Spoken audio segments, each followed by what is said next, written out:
कंकण पिंधिले हातर सौंदर्य बढ़े नाही, दान देले हातर सौंदर्य बढ़ी थाए।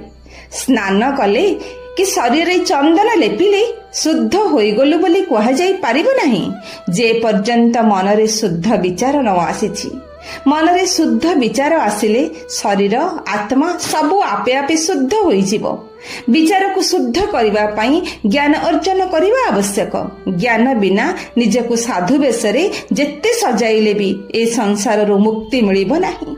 संसार रो मुक्ति मिले अर्जिथिले ज्ञान, मुक्ति केही पाए नहीं देह सजाइन। षष्ठरे जहांक हृदय रे परर उपकार पाई इच्छा थाए, सही परोपकारी व्यक्ति केबे भी विपदर सम्मुखीन हुअन्ति नाही।